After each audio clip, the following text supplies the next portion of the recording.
As you move through the world building process, you'll find that the world you're making is changing all the time.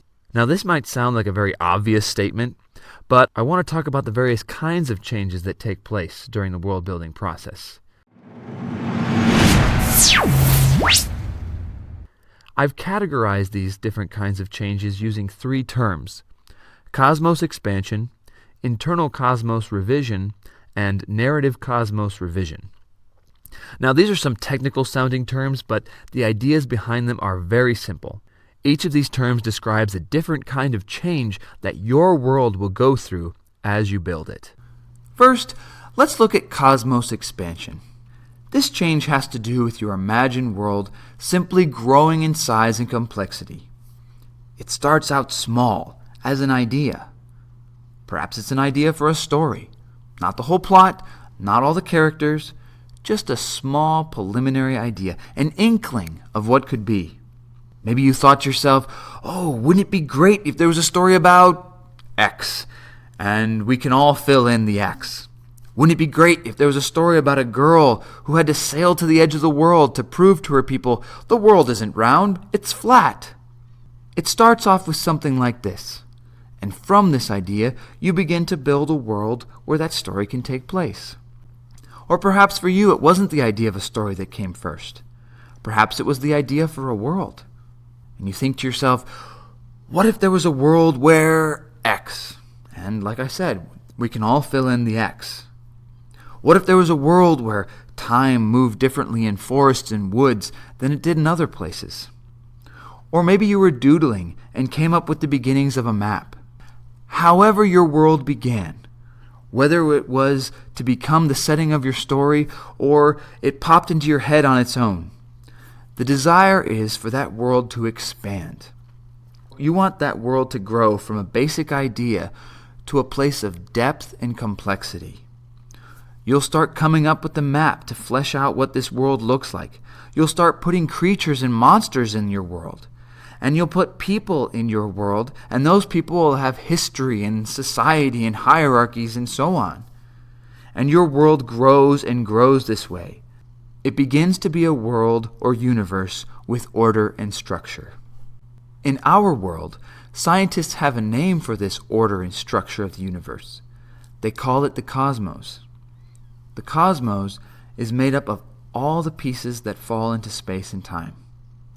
In world building for fantasy stories, you're creating a cosmos, one that forms inside your imagination.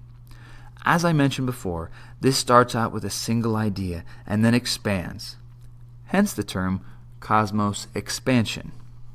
The second kind of change we'll be looking at is what I call internal cosmos revision. As your world expands, you'll most likely find that there needs to be revisions done along the way. Some of those revisions will have to do with the various elements that make up your world, its geography, history, zoology, cultures, etc. All of these elements make up the pieces of the cosmos. As your world expands, you'll find that these elements of the cosmos are interrelated and cause changes in one another. So let's say that you are making your map, and you have a site on your map where there are ruins of a once great city. These ruins beg the question, what happened to this city? By this, you find that your map, the geography of this world, is related to history. You can say that long ago there was a war against two people groups, and this city was destroyed in the war. So why were these two people groups at war with one another? In this way, you find that history is related to culture, complexities of this world, and it started out simply by drawing some ruins on the map. This example shows how all the elements of your world are interrelated. These elements affect one another. And by developing the relationship between these elements, we find that changes need to be made in order to fix inconsistencies and conflicts within these relationships. A third kind of change your world will go through is narrative cosmos revision. This change deals with the relationship between your story and your world. During the world building process, your world and your story will affect one another. The changes you make in your story will potentially affect your world, and vice versa. These are narrative cosmos changes, or revisions. For example, let's say that you want the protagonist of your story to cross over some treacherous mountains while on a quest. Such a difficult crossing will show your audience that the protagonist is tough and is dedicated to finishing a task, no matter the risk. So you begin to write this crossing of the mountains into your story. But then you look at the map you made of your world, and you realize that your protagonist wouldn't need to cross the mountains to get from point A, the beginning of the quest, to point B, the end of the quest. In fact, by where you've placed the mountains on the map, your protagonist would have to go out of his or her way even to get to those mountains while en route to point B. In order to make this situation believable, you could either change the world or change the story.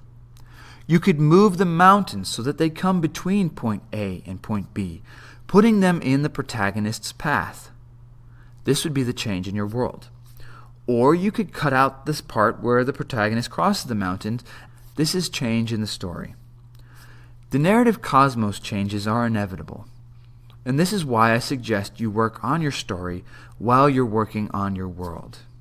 Hey everybody, thanks for watching. This was a lesson in my world building workshop for fantasy writing. You can get the full course on this playlist right here.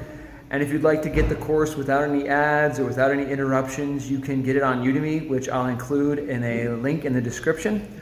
So again, thanks for watching, and happy world building and happy writing.